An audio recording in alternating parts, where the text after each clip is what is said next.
Hi friends, இன்னைக்கு நாம தெலுங்குல ஒரு சூப்பரான ஹாரர் த்ரில்லர் படமா வெளியாயிருக்கிற ஈஷா படத்தோட ஃபுல் மூவி எக்ஸ்பிளனேஷன் தான் பார்க்க போறோம். வாங்க நம்ம படத்தோட கதைக்குள்ள போகலாம். படத்தோட ஸ்டார்டிங் சீன்லயே 2 பையன் 2 பொண்ணுன்னு 4 ஸ்கூல் பசங்க அவங்களோட ஸ்கூல் முடிச்சுட்டு வீட்டுக்கு போய்கிட்டு இருக்காங்க. இந்த 4 பசங்களும் பேய் கதையை பத்தி பேசிட்டு வர மாதிரியும் அவங்களுக்கு பேய் மேல நம்பிக்கை இல்லாத மாதிரியும் காட்டுறாங்க. அங்க கட் பண்ணா இப்போ ஆள் நடமாட்டமே இல்லாத ஒரு சுடுகாட்டுல ஒரு சின்ன பொண்ணு கோஸ்ட் மாதிரி நின்னுட்டு அங்க இருக்க கல்லறை மேல எல்லாம் ஏறி படுத்துட்டு எதை பார்த்து முறைச்சிக்கிட்டு கொஞ்சம் வித்தியாசமா பிஹேவ் பண்ற மாதிரி காட்டுறாங்க. இத அந்த குட்டி பொண்ணோட அம்மாவும் பாட்டியும் பாக்குறாங்க. அவங்க பார்த்துட்டு தன்னோட பொண்ணுக்கு என்ன ஆச்சோன்னு சொல்லி பயந்து போய் இருக்கும்போது ஊர்ல ஒருத்தர் அவங்க கிட்ட போயிட்டு, எனக்கு ஒரு சாமியார தெரியும், அந்த சாமியார் கிட்ட நீங்க போனீங்கன்னா இந்த பிரச்சனைக்கு எல்லாத்துக்குமே உங்களுக்கு தீர்வு கிடைக்கும் அப்படின்னு சொல்லுவாரு. அதனால இப்போ அந்த குட்டி பொண்ணோட அம்மாவும் பாட்டியும் அந்த சாமியார பாக்குறதுக்காக போறாங்க. அந்த சாமியார் இந்த குழந்தையோட உடம்புல பேய் பிடிச்சிருக்கு, அந்த பேயை வெளியே கொண்டு வரணும் அப்படிங்கிறதுக்காக அந்த குட்டி பொண்ணு எந்த கல்லறை மேல படுத்திருந்தாலோ அந்த கல்லறைக்கு பக்கத்துல அவளை பிடிச்சி கெட்டி போட்டு வச்சிருக்காரு பேய் ஓட்டுறதுக்காக. அந்த குழந்தையோட உடம்புல மஞ்சள் குங்குமம் எல்லாம் தூக்கி வீசிட்டு ஒரு பெரிய சாட்டை எடுத்து அந்த பொண்ணை பயங்கரமா அடிக்கிறாரு. அவரு பேய் ஓட்டுறேன் அப்படிங்கிற பேர்ல இந்த மாதிரி அடிக்கிறத பார்த்த அந்த குட்டி பொண்ணோட அம்மாவும் என் பொண்ணை இந்த மாதிரி அடிக்காதீங்கன்னு சொல்லுவாங்க. இதுக்கு அந்த சாமியாரும், நான் உன்னோட குழந்தைய அடிக்கல, உன் குழந்தைக்குள்ள இருக்கிற அந்த ஆவியை தான் அடிக்கிறேன், அதனால உன் குழந்தைய எதுவுமே பாதிக்காது அப்படின்னு சொல்லுவாரு. அப்படி அவரு அந்த குழந்தைய பயங்கரமா போட்டு அடிச்சதுல அந்த குழந்தை இறந்து போகுது. அந்த குட்டி பொண்ணுக்கு இறுதி சடங்குகள் எல்லாத்தையுமே அவங்களோட ஃபேமிலி மெம்பர்ஸ் பண்ணிக்கிட்டு இருக்காங்க. இது எல்லாத்தையுமே ஸ்டார்டிங் சீன்ல சின்ன பசங்களா ஒரு 4 பசங்களை காட்டினாங்க இல்லையா, அவங்க எல்லாருமே இப்போ ஒரு யங் ஸ்டேஜ்ல இருப்பாங்க. அவங்க பார்த்துக்கிட்டு இருக்காங்க. இந்த 4 பேரும் அந்த பிஞ்சு குழந்தைக்கு என்ன தெரியும், அந்த குழந்தைய தேவையில்லாம பேய் ஓட்டுறோங்கிற பேர்ல போட்டு அடிச்சு கொடுமைப்படுத்தி சாவடிச்சிட்டாங்களே அப்படின்னு சொல்லி அந்த குழந்தைக்காக ஃபீல் பண்ணி பேசிக்கிட்டு இருப்பாங்க.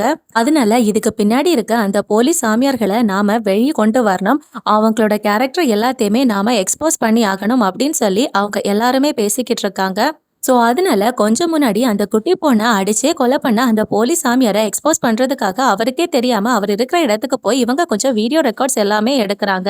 ஆக்சுவலா இவங்க அங்க போனதுக்கு அப்புறமா தான் அந்த சாமியார் உண்மையிலேயே போலீஸ் சாமியார் அப்படிங்கறது தெரிய வருது. எப்படின்னா இந்த சாமியார் பேய் ஓட்ட போறதுக்கு முன்னாடி அவருக்கு அசிஸ்டன்ட் ஒருத்தர் இருப்பாரு. அவர்கிட்ட யார் யார் வந்திருக்காங்க, அவங்களுக்கெல்லாம் என்ன பிரச்சனை அப்படின்னு சொல்லி எல்லாத்தையுமே கேட்டு தெரிஞ்சுக்கிட்டு அதுக்கப்புறம் தான் அவங்க கிட்ட பேய் ஓட்டுறதுக்காகவே போவாரு. அங்க வந்திருக்கவங்க கிட்ட என்னாச்சுன்னு சொல்லி கேட்கும் போது அவங்க அவங்களோட பிரச்சனைகளை சொல்லும் போது இவருக்கு ஆல்ரெடி இவரோட அசிஸ்டன்ட் சொல்லி தெரியும் பாத்தீங்களா, அதனால இவருக்கு தெரிஞ்ச மாதிரி மீதி கதை எல்லாத்தையுமே சொல்லுவாரு. அதனாலவே மக்கள் எல்லாரும் இவரு உண்மையான சாமியார் அப்படின்னே நம்புவாங்க. இது எல்லாத்தையுமே இவங்க வீடியோ கேப்சரா எடுத்து போலீஸ் கிட்ட அந்த ஃபுட்டேஜ் எல்லாத்தையுமே கொடுத்து அதனால இந்த சாமியார் போலீஸ் சாமியார்னு சொல்லி அவரை அரெஸ்டும் பண்றாங்க. அப்படி இவர மாதிரியே இருக்கிற நிறைய போலீஸ் சாமியார்ஸ் எல்லாரையுமே இவங்க வெளியே கொண்டு வந்து அவங்க எல்லாரையுமே அரெஸ்ட் பண்ணவும் வைக்கிறாங்க. அங்க கட் பண்ணா இப்போ இந்த 4 ஃப்ரெண்ட்ஸையும் காட்டுறாங்க. அதுல கல்யாணுங்கிற ஒரு பையன் இருக்கான், அவன் தான் நம்ம படத்தோட ஹீரோ. நைனான்னு ஒரு பொண்ணு இருக்கா, இவன் நம்ம படத்தோட ஹீரோயின். இன்னொரு பையனும் பொண்ணும் இருக்காங்க இல்லையா, அவங்க 2 பேரும் ஆக்சுவலா கப்பிள்ஸ். அவனோட பேரு வினய், அவளோட பேரு அபர்ணா. இந்த வினய் அண்ட் அபர்ணா கப்பிள்ஸ் இருக்காங்க இல்லையா, அவங்க ரொம்ப வருஷம் கழிச்சு இப்போ கன்சீவா இருக்காங்க. இந்த சந்தோஷமான விஷயத்த அவங்க நம்ம ஹீரோ ஹீரோயின் கிட்டையும் ஷேர் பண்றாங்க. அதே மாதிரி நம்ம ஹீரோ ஹீரோயினை ஒன் சைடா லவ் பண்ணிக்கிட்டு இருப்பாரு. இந்த வினயும் நம்ம ஹீரோ கிட்ட எவ்வளவு நாள் தாண்டா ஒன் சைடா லவ் பண்ணிக்கிட்டு இருப்ப, சீக்கிரமா உன்னோட லவ் ப்ரொபோஸ் பண்ணு அப்படின்னு சொல்லுவாரு. அங்க கட் பண்ணா இவங்க 4 பேரும் போலீஸ் சாமியார்கள் எல்லாரையுமே எக்ஸ்போஸ் பண்ணிக்கிட்டு இருக்காங்க இல்லையா. அப்படி இவங்க அவங்களோட வேலையை பார்த்துக்கிட்டு இருக்கும் போது இப்போ அவங்களுக்கு ஒரு கேஸ் கிடைக்குது. அதாவது இன்னொரு போலீஸ் சாமியார், அவரோட பேரு டாக்டர் ஆதிதேவ். இந்த ஆதிதேவ்ங்கிறவரை இதுக்கு முன்னாடி நியூரோ சர்ஜனா வேலை பார்த்துக்கிட்டு இருந்திருப்பாரு. ஒரு டாக்டரா வேலை பார்த்துக்கிட்டு இருந்தவரை இப்போ ஒரு கிராமத்துல பேய்களை ஓட்டிட்டு இருக்காரு அப்படிங்கிறது இவங்களுக்கு தெரிய வருது. ஒரு டாக்டரா இருந்துட்டு எதுக்காக இப்படி பேய் ஓட்டுறாருன்னு சொல்லி இவங்க இன்னும் ரிசர்ச் பண்ணி பாக்குறாங்க. அப்படி பார்க்கும் போதுதான் இவங்களுக்கு ஒரு விஷயம் தெரிய வருது. இந்த டாக்டரோட மனைவிக்கு மனரீதியா ஏதோ பாதிப்பு இருந்திருக்கு, அதனால அவங்க ரூம்குள்ளேயே அடைஞ்சிருந்திருக்காங்க. அந்த நேரத்துல ரூம்ல இருந்த சிசிடிவி ஃபுட்டேஜஸ் எல்லாமே இப்ப இருக்கு. அதுல அவங்க ஒரு மாதிரி வித்தியாசமா வியர்டா பிஹேவ் பண்ற மாதிரியும் ஒரு மாதிரி பித்து பிடிச்ச மாதிரி அவங்க நடந்துக்கிற மாதிரியும் கத்தி எடுத்து தானே தன்னோட கழுத்தை அறுத்து இறந்து போற மாதிரியும் ஒரு சிசிடிவி ஃபுட்டேஜ் இருக்கு. இந்த ஃபுட்டேஜ் எல்லாத்தையுமே இவங்க 4 பேரும் பார்த்துக்கிட்டு இருக்காங்க. அது மட்டும் இல்லாம அவங்களோட மனைவி இறந்து போனதுக்கு காரணம் இந்த டாக்டர் ஆதிதேவ் தானும், அவர் தான் அவரோட மனைவியை ஏதோ பண்ணி பண்ணி இறந்து போக வச்சிருக்காருன்னு சொல்லி ஒரு கேஸ் எல்லாம் ஃபைல் ஆயிருக்கு போல. ஆனா அதுக்கான ஸ்ட்ராங் எவிடன்ஸ் எதுவும் இல்லாததுனால இந்த டாக்டர் ஆதிதேவ வெளியே விட்டுருக்காங்க. அதுக்கப்புறத்துல இருந்து தான் அவர் அந்த சாமியார் தொழிலே ஆரம்பிச்சிருக்காரு போல. இது எல்லாத்தையுமே இவங்க 4 பேரும் சர்ச் பண்ணி பார்க்கும்போது கண்டுபிடிக்கிறாங்க. ஸோ அதனால அவரு கண்டிப்பா போலி சாமியாரா தான் இருக்கணும் அப்படின்னு சொல்லி இவங்க நினைச்சிட்டு அவரையும் எக்ஸ்போஸ் பண்றதுக்காக ஒரு ஐடியாவை போடுறாங்க. ஆனா பிரெக்னண்டா இருக்கிற அந்த அபர்ணாவும் இந்த ரிஸ்கை நாம கண்டிப்பா எடுக்கணுமா, இதெல்லாம் இப்ப தேவையா அப்படின்னு சொல்லி கேட்கும் போது அவங்களோட ஹஸ்பண்டான வினையும் நாம கண்டிப்பா போய் தான் ஆகணும் அப்படின்னு சொல்லுவாரு. ஸோ அதனால இப்போ இவங்க 4 பேரும் அந்த டாக்டர் ஆதிதேவ எக்ஸ்போஸ் பண்றதுக்காக கிளம்பி போய்கிட்டு இருக்காங்க. அங்க கட் பண்ணா இப்போ இன்னொரு ஃபேமிலியா காட்டுறாங்க. ஹஸ்பண்ட், ஒய்ஃப் அண்ட் ஒரு சின்ன பையன் இருக்காங்க. அந்த ஒய்ஃப் இருக்காங்க இல்லையா, அவங்களோட பேரு புண்ணியவதி. அவங்களுக்கு அவங்களோட பையன்னா உயிர். அவங்க இப்போ பயங்கர சந்தோஷத்துல அவங்க ஃபேமிலியா எல்லாரும் ஒன்னா ரெடி ஆகி ஏதோ ஒரு ஃபங்க்ஷனுக்கு போய்கிட்டு இருக்க மாதிரி காட்டுறாங்க. அங்க கட் பண்ணா இப்போ ரங்கான்னு ஒருத்தரை காட்டுறாங்க. அவரும் சாமி முன்னாடி போய் உட்காந்துட்டு என்னோட பொண்ணுக்கு பேய் பிடிச்சிருக்கு, நீதான் என்னோட பொண்ணை எப்படியாவது காப்பாத்தணும் சாமி அப்படின்னு சொல்லி வேண்டிக்கிட்டு இருக்காரு. ஆக்சுவலா இவரோட பொண்ணுக்கு பேய் பிடிச்சிருக்கு போல. அதனால பேய் ஓட்டுற ஒரு சாமியார் கிட்ட கூட்டிட்டு போறதுக்கு முன்னாடி இங்க சாமி கிட்ட வேண்டதுக்காக இவர் வந்திருக்காரு. அதே சமயம் அந்த பக்கம் இப்ப இவங்க 4 பேரும் அந்த கார்ல போய்கிட்டு இருக்க மாதிரி காட்டுறாங்க. அவங்க 4 பேரும் நல்ல ஜாலியா தண்ணியெல்லாம் மாறி மாறி தூக்கி வீசி என்ஜாய் பண்ணிட்டு அந்த கார்ல டிரைவ் பண்ணி போய்கிட்டு இருப்பாங்க. அந்த நேரத்துல அவங்களுக்கு எதிர அந்த புண்ணியவதியோட ஃபேமிலி பைக்ல வந்துகிட்டு இருப்பாங்க. ஒரு டேர்னிங்ல இந்த காரும் பைக்கும் நேருக்கு நேர் வருது. ஆனா நல்ல வேளையா இந்த காரும் பைக்கும் இடிக்கல. எப்படியோ கண்ட்ரோல் பண்ணி பைக்ல இருக்கவங்களும் சரி கார்ல இருக்கவங்களும் சரி பிரேக்கை போட்டு வண்டியை ஸ்டாப் பண்ணிடுறாங்க. பைக்கை ஒரு விளிம்பு பகுதிக்கு பக்கத்துல போய் தான் ஸ்டாப் பண்ணிருப்பாரு. உனக்கு எதுவும் ஆகலப்பா அப்படின்னு சொல்லி அவரோட பையன் கிட்ட கேட்கும்போது அவரோட பையன் நல்லா தான் இருப்பாரு. ஆனா அவர் இப்ப திரும்பி பார்க்கும்போது அவரோட மனைவியை காணோம். என்னன்னா அந்த புண்ணியவதி மலை உச்சியில இருந்து பள்ளத்துல கீழே விழுந்திருக்காங்க. அதனால இந்த புண்ணியவதியோட ஹஸ்பண்டும் பயங்கரமா கத்தி ஹெல்ப் கேட்டுக்கிட்டு இருப்பாரு. அந்த நேரத்துல அந்த வழியா அந்த ரங்கா அவரோட பொண்ணுக்கு பேய் பிடிச்சிருக்குன்னு சொல்லி சாமியார் கிட்ட காட்டுறதுக்காக கூட்டிட்டு போயிருப்பார் இல்லையா, அவர் அங்க வராரு. அவர் இப்போ இந்த புண்ணியவதியோட ஹஸ்பண்டுக்கு ஹெல்ப் பண்றாரு. அந்த பள்ளத்துல இந்த ரங்கா போய் பார்க்கும் போது புண்ணியவதி ரொம்ப சீரியஸான கண்டிஷன்ல நல்ல பிளட் லாஸ் ஆகி தலையில பலமா அடிபட்டு அங்க படுத்திருப்பாங்க. அவங்கள காப்பாற்றணும்னு சொல்லி இந்த ரங்காவும் ட்ரை பண்ணும்போது அவங்க சம்பவ இடத்திலேயே இறந்து போறாங்க. கடைசியா அவங்க பார்த்த முகம் இந்த ரங்காவோட முகம் தான். அங்க கட் பண்ணா இப்போ இந்த ரங்கா அவரோட பொண்ணை ஒரு சாமியார் கிட்ட கூட்டிட்டு போறதுக்காக போயிட்டு இருந்திருப்பார் இல்லையா, அவர் இப்போ சாமியார் கிட்ட கூட்டிட்டு வந்துட்டாரு. அந்த சாமியார் வேற யாரும் இல்ல, அந்த டாக்டர் ஆதிதேவ் தான். அங்க நிறைய மக்கள் பேய் ஓட்டுறதுக்காக நிறைய ஆட்களை கூட்டிட்டு வந்திருக்காங்க. இந்த டாக்டர் ஆதிதேவ் இருக்கார் இல்லையா, அவரு எல்லாரையும் வரிசையில நிக்க வச்சுட்டு எல்லாருக்கும் ஒரு சாப்பாடு உருண்டை மாதிரி ஒன்ன கொடுக்கறாரு. அந்த உருண்டைய அவர் கடவுள்கிட்ட படைச்சிருப்பாரு. அது அவங்களோட வாய் பக்கத்துல கொண்டு போகும்போது அவங்களோட எச்சில் பட்டதும் அந்த சாப்பாட்டு உருண்டைக்கு எதுவும் ஆகலைன்னா அவங்களுக்கு மனநலம் பாதிக்கப்பட்டிருக்குன்னு சொல்லுவாரு. ஒருவேளை அந்த சாப்பாட்டு உருண்டை ஒரு மாதிரி அழுகி போன மாதிரி ஏதாவது மாற்றங்கள் அதுல இருந்துச்சுன்னா அவங்களுக்கு பேய் பிடிச்சிருக்குன்னு அர்த்தம். அப்படி பேய் பிடிச்சவங்கள மட்டும் தான் இவரு பேய் ஓட்டிக்கிட்டு இருக்காரு. அதே சமயம் அங்க அந்த ஆதிதேவ தேடி இவங்க 4 பேரும் வந்துட்டாங்க. அவங்க 4 பேரும் அங்க மறைஞ்சு நின்று இவர் பண்றது எல்லாத்தையுமே பார்த்துக்கிட்டு இருக்காங்க. அந்த இடத்துல இருந்த அந்த ரங்கா எதேச்சியா இவங்க 4 பேரையும் பாக்குறாரு. இவங்களை பார்த்ததும் அவரோட கண்ணெல்லாம் வேற மாதிரி மாறுது. பயங்கர கோவத்துல கத்திக்கிட்டே இவங்களை துரத்திக்கிட்டே வராரு.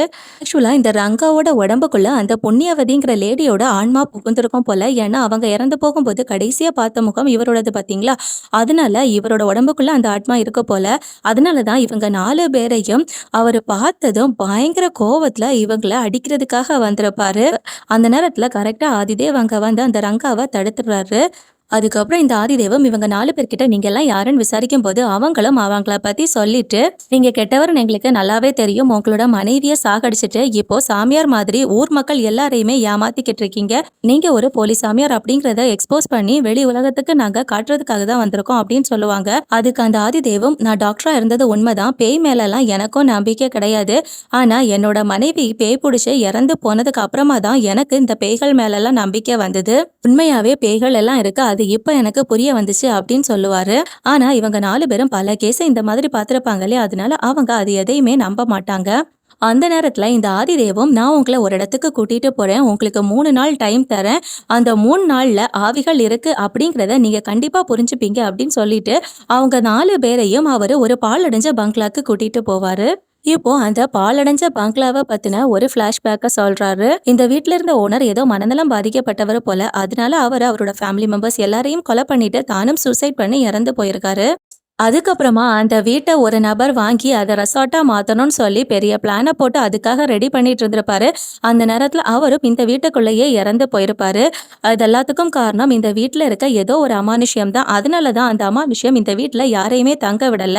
நீங்க 3 நாள் இந்த வீட்ல தங்கும்போது, கண்டிப்பா நீங்க அந்த ஆவிகள், ஆன்மாக்கள் இருக்கிறது எல்லாத்தையுமே உணருவீங்க.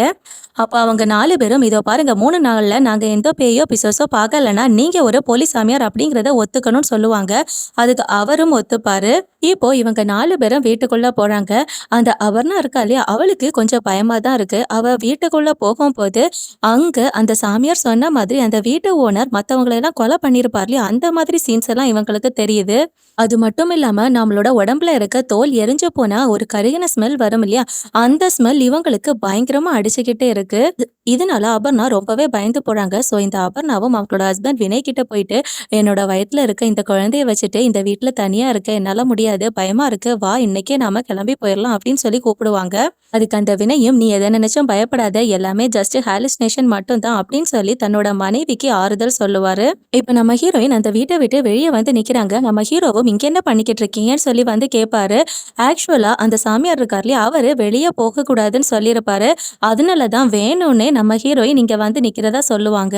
அந்த நேரத்துல ஒரு வௌவால் இவங்கள நோக்கி வேகமா வந்து பக்கத்துல இருந்த ஒரு முள்ளு மேல பட்டு நல்லா துடிதுடிச்சு இறந்து போற மாதிரி நமக்கு காட்டுறாங்க. அது மட்டும் இல்லாம வானத்துல ஏதோ வித்தியாசமா தெரியற மாதிரி இருக்கு. அதையும் இவங்க பயங்கர ஷாக்கா பாத்துக்கிட்டு இருக்காங்க. அங்க கட் பண்ணா அந்த பக்கம் இந்த ஆதிதேவோட இடத்துல இவங்க 4 பேரையும் இந்த ரங்கா அட்டாக் பண்றதுக்காக ஓடியிருப்பார் இல்லையா? ஆனா எதுக்காக அவங்கள அட்டாக் பண்ண ஓடுனாருன்னு சொல்லி இந்த ஆதிதேவுக்கு எதுவுமே புரியல.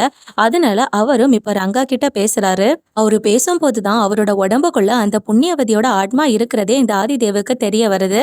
இப்ப இந்த புண்ணியவதியோட ஆத்மா நடந்த விஷயங்கள் எல்லாத்தையுமே சொல்லுது. சந்தோஷமா என்னோட ஹஸ்பண்ட் கூடயும் என்னோட குழந்தை கூடயும் ஒரு ஃபங்க்ஷனுக்காக போய்கிட்டு இருந்தேன். அவங்களோட கார் இடிச்சதுனால நான் பள்ளத்துல விழுந்து இறந்து போயிட்டேன். என் ஹஸ்பண்ட் கிட்ட இருந்தும் குழந்தை கிட்ட இருந்தும் அவங்க தான் பிரிச்சாங்க. அதனால அவங்கள கொலை பண்ணியே ஆகணும். அதுக்காக தான் நான் அவங்கள வெறி கொண்டு துரத்திக்கிட்டு இருக்கேன் அப்படின்னு சொல்லுது. இதெல்லாம் கேட்ட இந்த ஆதிதேவும் அந்த ஆத்மாவை சமாதானப்படுத்துறதுக்காக அப்படியே கெட்டி போடுறாரு. அங்க கட் பண்ணா இப்போ அந்த பாலடைஞ்ச பங்களாவை காட்டுறாங்க. இப்போ எல்லாரும் படுத்துட்டாங்க. அந்த நேரத்துல இந்த அபர்ணாக்கு அந்த எரிஞ்சு போன ஸ்மெல் பயங்கரமா அடிச்சுக்கிட்டே இருக்கு. அதனால இவங்க தூக்கத்துல இருந்து எந்திரிச்சு அங்க எங்க சுத்தி பார்த்துட்டு, சரி ஓகே எதுவும் இல்ல மறுபடியும் படுக்கலாம் அப்படின்னு சொல்லி போகும்போது, இவங்களோட கண்ணு முன்னாடியே ஒரு பொண்ணோட உருவம் எரிஞ்சு போய் உட்கார்ந்துருக்க மாதிரி தெரியுது. இத பார்த்து அவங்க பயங்கரமா கத்துறாங்க. அதனால எல்லாருமே தூக்கத்துல இருந்து எழும்பி இப்ப அந்த இடத்துக்கு வராங்க. அவங்க வந்ததும் அபர்ணாவும், "அவரு சொன்ன மாதிரி இந்த வீட்ல ஏதோ ஒரு உருவம் இருக்கு. அது பயங்கரமா எரிஞ்சு போய் இருக்கு" அப்படிங்கிற மாதிரி எல்லாம் சொல்றாங்க. ஆனா யாருமே அத நம்ப மாட்டேங்கிறாங்க. "எல்லாமே உன்னோட கற்பனை தான். நீ எத பத்தியும் யோசிக்காத" அப்படின்னு சொல்லிட்டு அவள சமாதானப்படுத்தி தூங்க வைக்கிறாங்க. அதுக்கப்புறமா கொஞ்ச நேரம் கழிச்சு நம்ம ஹீரோயின் நல்லா தூங்கிட்டு இருப்பாங்க. அவங்களும் ஏதோ சத்தம் கேட்டு இப்போ கண் விழிச்சு பார்ப்பாங்க. அவங்க அங்க என்ன சத்தம்னு சொல்லி போய் பார்க்கும்போது இவங்களுக்கு எதிர யாரோ நிக்கிற மாதிரி இருக்கு. அப்படி பேய் நடமாட்டமெல்லாம் இருக்கிறத பார்த்து நம்ம ஹீரோயினும் இப்போ ரொம்பவே பயப்படுறாங்க. அதனால இப்போ இவங்க நடந்த விஷயங்கள் எல்லாத்தையுமே நம்ம ஹீரோ கிட்ட சொல்றாங்க. நம்ம ஹீரோயினும் ஹீரோ கிட்ட, "அந்த சாமியார் நம்மள வச்சு ஏதோ கேம் ஆடுறாரு. நாம எல்லாருக்கும் ஹாலுசினேஷன் வரணும் அப்படிங்கிறதுக்காக காத்துல ஏதோ ஒன்ன கலந்து விட்டுருக்காரு போல இருக்கு. ஒரு பயங்கரமான ஸ்மெல் வேற வந்துகிட்டு இருக்கு பாத்தியா? அந்த ஸ்மெல் நமக்கு அடிக்கிறதுனால தான் நமக்கு இந்த மாதிரி ஹாலுசினேஷன்ஸ் எல்லாம் தோணுது போல" அப்படின்னு சொல்லுவாங்க.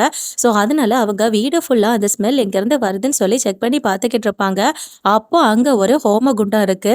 அதுலேருந்து நல்ல புகை வந்துகிட்டு இருக்கு. அந்த சாமியார் தான் இந்த புகையை இங்க போட்டு ஏதோ ஒரு வேண்டா வேலைய பார்த்துக்கிட்டு இருக்காரு. இந்த விஷயத்த நாம வெளி கொண்டு வந்தே ஆகணும் அப்படின்னு சொல்லி அடுத்த நாளே அந்த சாமியார் இந்த கட்டடத்துக்கு வரதுக்கு முன்னாடி இவங்க எல்லாரும் அந்த சாமியாருக்காக வெளியே வெயிட் பண்ணிக்கிட்டு இருக்காங்க. "நீங்க வீடு ஃபுல்லா ஹோமகுண்டம் எல்லாம் வச்சு அதுல புகையெல்லாம் போட்டிருக்கீங்க இல்லையா? அதுல தான் நீங்க எங்களை பயமுறுத்துறதுக்காக ஏதோ ஒரு விஷயத்த பண்ணி வச்சிருக்கீங்க" அப்படின்னு சொல்லி இவங்க எல்லாரும் அந்த ஆதிதேவ பயங்கரமா திட்டிக்கிட்டு இருப்பாங்க. அதுக்கு ஆதிதேவும், "அந்த ஹோமகுண்டமே உங்களுக்கு எந்த கெட்டதும் வராம நல்லது மட்டுமே நடக்கணும் அப்படிங்கிறதுக்காக தான் வச்சிருக்கு" அவர் சொல்லும்போது இவங்க 4 பேருக்கும் அதை நம்பவே முடியல. அவங்க 4 பேரும், "நீங்க என்ன சொன்னாலும் நாங்க நம்ப மாட்டோம். நீங்க தான் வேணும்னே எங்களுக்கு ஹாலுசினேஷன் வரதுக்காக இந்த மாதிரி விஷயங்கள் எல்லாம் பண்ணிருக்கீங்க. அதனால எங்களுக்கு நல்லதுக்குன்னு எதுவும் வேண்டாம். இந்த வீட்டுக்குள்ள நீங்க என்னெல்லாம் வச்சிருக்கீங்களோ அது எல்லாத்தையுமே எடுத்துட்டு போயிருங்க அப்படின்னு சொல்லுவாங்க. இங்க எல்லாத்தையும் கிளியர் பண்ணதுக்கு அப்புறமா எங்களுக்கு இன்னும் 2 நாள் இருக்கு. அந்த 2 நாள்ல நாங்க இந்த வீட்ல பேயே இல்லங்கிறத ப்ரூஃப் பண்ணி காட்டுறோம் அப்படின்னு சொல்லுவாங்க. சோ அதனால இப்ப ஆதிதேவும் அவரோட ஆட்கள் கிட்ட அவர் பூஜைக்காக போட்டிருந்த எல்லா விஷயங்களையும் கிளியர் பண்றதுக்காக சொல்லுவாரு. அவங்களும் அதெல்லாம் கிளியர் பண்ணுவாங்க. அதே சமயம் அந்த பக்கம் இப்ப ஆதிதேவ் அவரோட இடத்துல அந்த ரங்காவை ஒரு கயிறால கட்டி போட்டு வச்சிருப்பார் இல்லையா, அந்த ரங்காக்குள்ள இருக்கிற அந்த புண்ணியவதிங்கிற ஆன்மா அந்த கயிறை கொஞ்சம் கொஞ்சமா கடிச்சு அந்த கயிறை அப்படியே அறுத்து அங்கிருந்து தப்பிச்சு போற மாதிரி காட்டுறாங்க. அதே சமயம் அந்த பக்கம் இப்ப இவங்க 4 பேரும் ஊர் சுத்தி பாக்குறதுக்காக கிளம்பி போய்கிட்டு இருக்காங்க. இப்படி இவங்க போகும்போது வழியில கொஞ்சம் ஆட்டுக்கூட்டம் இருக்கும். அந்த ஆடுகள் எல்லாம் இவங்கள பார்த்ததும் பயங்கரமா பயப்படுது. அதுல ஒரு சின்ன ஆடு இவங்கள பார்த்ததும் மலை மேல இருந்து கீழே குதிச்சு துடி துடிச்சு இறந்து போகுது. இதெல்லாம் பார்த்து பிரெக்னெண்டா இருக்க அபர்ணாவும் ரொம்பவே பயந்து போய் இதுக்கு மேல நான் உங்க கூட வரல அப்படின்னு சொல்லிட்டு அங்கிருந்து கிளம்பி போவாங்க. ஆனா மத்த 3 பேர் இருக்காங்க இல்லையா, அவங்க 3 பேரும் கீழே விழுந்து இறந்து போன ஆடை எட்டி பாக்குறாங்க. எட்டி பார்த்துட்டு இதுல இந்த அபர்ணாவோட ஹஸ்பண்ட் வினய் இருக்கார் இல்லையா, அவரு மட்டும் திரும்பி பார்க்கும்போது மத்த ஃப்ரெண்ட்ஸ் எல்லாருமே அங்கிருந்து கிளம்பி போயிட்டாங்க. இவரு மட்டும் அங்க தனியா மாட்டிட்டாரு. இவரை பார்த்ததும் அங்க இருந்த கொஞ்சம் நாய்கள் பயங்கரமா குறைக்குது. இவரும் அங்கிருந்து தப்பிச்சு போலான்னு பாக்குறாரு. ஆனா அவர் தப்பிச்சு போனா அந்த நாய்கள் எல்லாம் அவரை துரத்தி கண்டிப்பா கடிக்கும். அதனால இவரு கொஞ்சம் கொஞ்சமா பின்னாடி போய் அந்த நாய்கிட்ட தன்னை காப்பாத்திக்க பாப்பாரு. இவர் அப்படியே அந்த மலை உச்சிக்கு எட்ஜ்ல தான் அந்த நாய்க்கு பயந்து நின்னுக்கிட்டு இருக்க மாதிரி நமக்கு காட்டுறாங்க. அவர் அந்த எட்ஜ்ல நின்னுட்டு ஸ்லிப் ஆகுற மாதிரியும் நமக்கு தெரியுது. ஆனா அவரு ஸ்லிப் ஆகி கீழே விழுந்தாரா இல்லையாங்கிறது நமக்கு தெளிவா காட்டல. அங்க கட் பண்ணா அந்த பக்கம் இந்த புண்ணியவதியோட ஆன்மா அங்கிருந்து தப்பிச்சு நேரா அவங்களோட பையனை பாக்குறதுக்காக போகும்.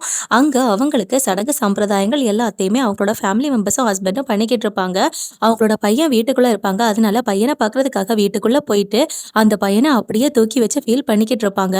அப்ப அங்க ஊர் மக்கள் எல்லாருமே ஏதோ ஒரு நபர் வந்து குழந்தைய கடத்திட்டு போற மாதிரி தான் அவரை போட்டு பயங்கரமா அடிப்பாங்க. யாரா நீ, எதுக்குடா வந்து எங்க குழந்தைய தூக்குற அப்படின்னு சொல்லி அவரை போட்டு பயங்கரமா அடிக்கும் போது அவரோட உடம்புக்குள்ள இருக்க புண்ணியவதியோட ஆத்மாவும் நான் புண்ணியவதி அப்படின்னு சொல்லி புரிய வைக்க ட்ரை பண்ணும்.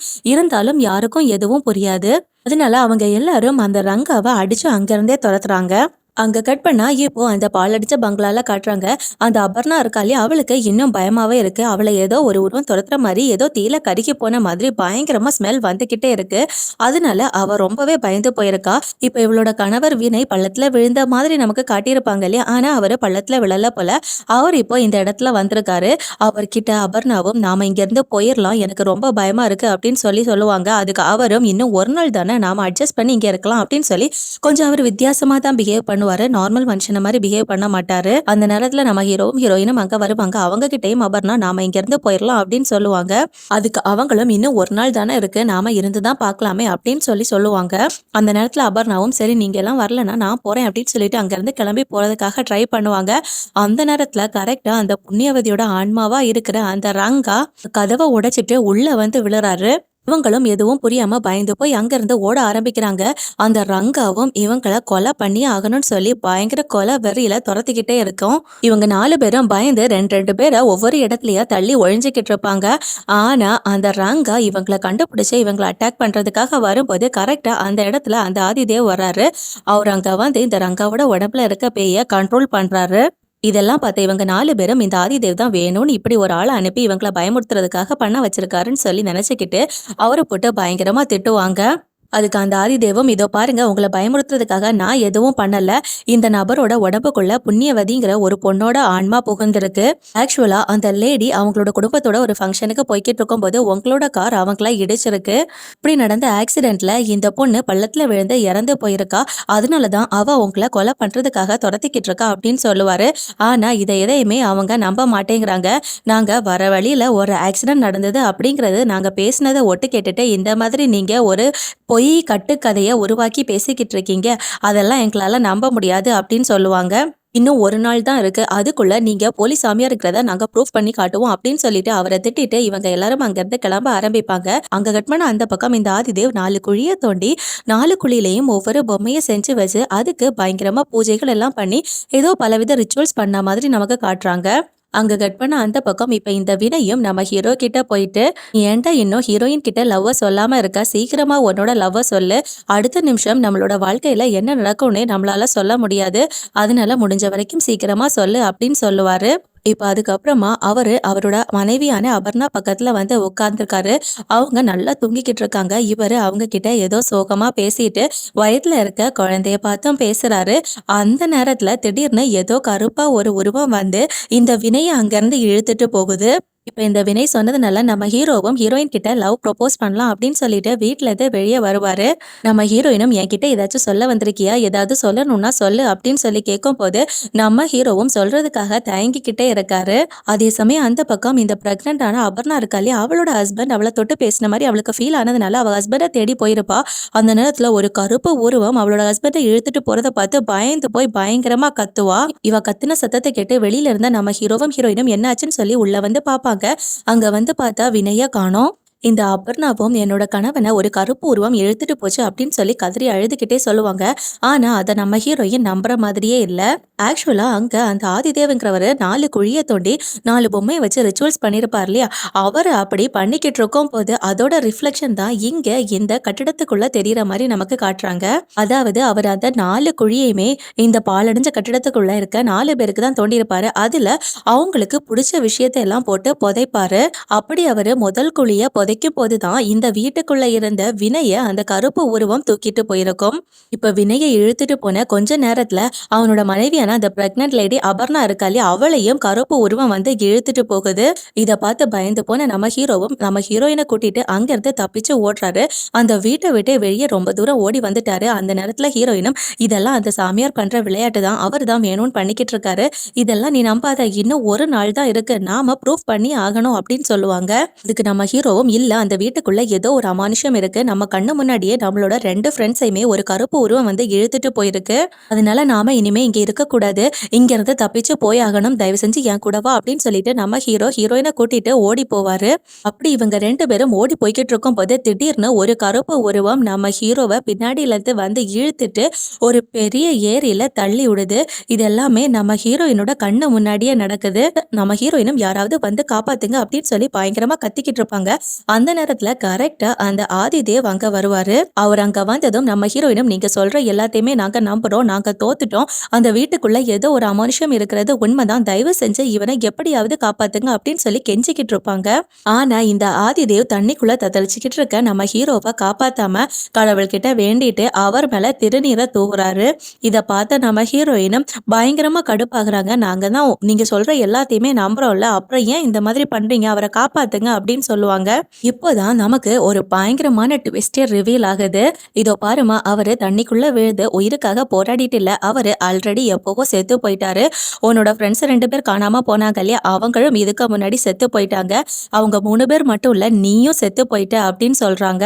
ஆனா நம்ம ஹீரோயின் அதை நம்பவே மாட்டாங்க. என்னன்னு பாத்தீங்கன்னா இவங்க 4 பேரும் இந்த ஆதிதேவிங்கிற சாமியார் போலி சாமியார் அப்படிங்கிறத ப்ரூவ் பண்றதுக்காக காரை எடுத்துட்டு கிளம்பி போயிருப்பாங்களே, அப்போ வழியில அந்த புண்ணியவதியோட ஃபேமிலி வந்துட்டு இருந்திருப்பாங்க. அந்த பைக் கூட இவங்களோட கார் ஆக்சிடென்ட் ஆயிருக்கும் இல்லையா, இந்த நேரத்துல இந்த கார் இவங்களோட கண்ட்ரோலை விட்டு போய் ஒரு பெரிய ஆக்சிடென்ட் ஆகி அந்த ஆக்சிடென்ட்ல இவங்க 4 பேரும் சம்பவ இடத்திலேயே இறந்து போயிருப்பாங்க. இவங்க 4 பேர்ல அபர்ணா தீல கருகி இறந்து போயிருக்காங்க. அதனாலதான் அவங்க அடிக்கடி தீல கருகின மாதிரி ஒரு உருவத்தை பார்த்திருப்பாங்க. அது மட்டும் இல்லாம தீஞ்சு போன மாதிரி ஒரு ஸ்மெல்லும் அவங்களுக்கு வந்துகிட்டே இருந்திருக்கும். இவங்க 4 பேரும் அந்த ஆக்சிடென்ட்ல இறந்து போய் பேயா மாறிதான் இந்த ஆதிதேவையே பாக்குறதுக்காக வந்திருப்பாங்க. ஸ்டார்டிங்ல இருந்தே இந்த ஆதிதேவுக்கு அவங்க மனுஷன் கூட இல்ல, நாம பேய் கூட தான் பேசிக்கிட்டு இருக்கோம் அப்படிங்கிறது நல்லாவே தெரியும். இருந்தாலும் ஒவ்வொரு மனுஷங்களும் நாம இறந்ததுக்கு அப்புறமா 3 நாட்கள் அவங்களோட ஆத்மா இந்த பூமியில இருக்கும். அதுக்கப்புறமா தான் அவங்க அவங்களோட மரணத்தை ஏத்துக்கிட்டு இந்த பூமியை விட்டே போவாங்க. அவங்க இந்த பூமியை விட்டு சந்தோஷமா வெளியேறிட்டாங்க அப்படின்னா அவங்கள ஏஞ்சல் வந்து கூட்டிட்டு போகும். அதுவே அவங்களோட ஆத்மா இந்த பூமியை விட்டு வெளியேற மறுத்தது அப்படின்னா தான் ஒரு கருப்பு உருவம் வந்து அவங்கள இழுத்துட்டு போகும். அந்த கருப்பு உருவம் தான் மரணம். இதுக்கப்புறமா வானத்துல வித்தியாசமா ஒன்ன பார்த்திருப்பாங்க இல்லையா, அதுதான் மரண வாசல். இது எல்லாத்தையுமே இந்த ஆதிதேவ் நம்ம ஹீரோயின் கிட்ட சொல்லிட்டு இப்பவாச்சும் நான் சொல்ற எல்லாத்தையும் நம்பு அப்படின்னு சொல்லுவாரு. ஆனா நம்ம ஹீரோயின் இன்னமும் அதை நம்பவே மாட்டேங்கிறாங்க. அந்த நேரத்துல ஆதிதேவும் இதோ பாருமா, நீ நம்பிதான் ஆகணும், உன்னை நம்ப வைக்கிறேன் அப்படின்னு சொல்லிட்டு இறந்து போன நம்ம ஹீரோயினுக்கு அவங்களோட ஃபேமிலி மெம்பர்ஸ் இறுதி சடங்கு பண்ணிக்கிட்டு இருப்பாங்க இல்லையா, அங்க கூட்டிட்டு போய் நம்ம ஹீரோயினை காட்டி கொடுக்குறாங்க. அங்க நம்ம ஹீரோயினோட கண்ணு முன்னாடியே அவங்களுக்கு அவங்களோட ஃபேமிலி மெம்பர்ஸ் எல்லாம் செய்ய வேண்டிய காரியங்களை செஞ்சுக்கிட்டு இருக்காங்க. அப்ப ஆதிதேவும், "இதோ பாரும்மா, உன்னோட 3வது நாள் இன்னைக்கு முடியப் போகுது. நீ உன்னோட மரணத்த விரும்பி ஏத்துக்கிட்ட அப்படின்னா, உன்ன ஏஞ்சல் வந்து கூட்டிட்டு போகும். அப்படி இல்லன்னா, உன்னோட மரணமான அந்த கருப்பு உருவம் வந்து உன்னை இழுத்துட்டு போகும். அது உனக்கு கொடூரமான மரணமா இருக்கும். அதனால முடிவ நீ தான் எடுத்துக்கணும்" அப்படின்னு சொல்லுவாரு. அப்படி அவர் சொல்லும்போது வானத்துல அந்த சொர்க்க வாசல் தெரியுது. நம்ம ஹீரோயினும், "முடியாது, என்னால இந்த பூமிய விட்டு போகவே முடியாதுன்னு" சொல்லி பிடிவாதம் பிடிப்பாங்க. இத வச்சு பார்க்கும்போது நம்ம ஹீரோயின் பிடிவாதம் பிடிக்கிறதுனால கண்டிப்பா அந்த மரணமான கருப்பு உருவம் தான் வந்து நம்ம ஹீரோயினை இந்த பூமியை விட்டு இழுத்துட்டு போக போகுது. சாவு அப்படிங்கிறது நாம பிறக்கும் போதே நம்மளோட விதியில எழுதப்பட்ட ஒண்ணு. அந்த சாவு நமக்கு எப்ப வேணாலும் நிகழலாம். ஆனா அந்த சாவை நம்மளால கண்டிப்பா தடுக்கவே முடியாது அப்படிங்கிற மாதிரி ஒரு வாய்ஸ் ஓவரை கொடுத்து இந்த படத்தை முடிச்சிருப்பாங்க. இந்த படம் எப்படி இருக்குன்னு மறக்காம கமெண்ட் செக்ஷன்ல கமெண்ட் பண்ணுங்க. மேலும் வேற ஒரு இன்ட்ரெஸ்டிங்கான மூவில உங்களை சந்திக்கிறேன். தேங்க்யூ. பாய்.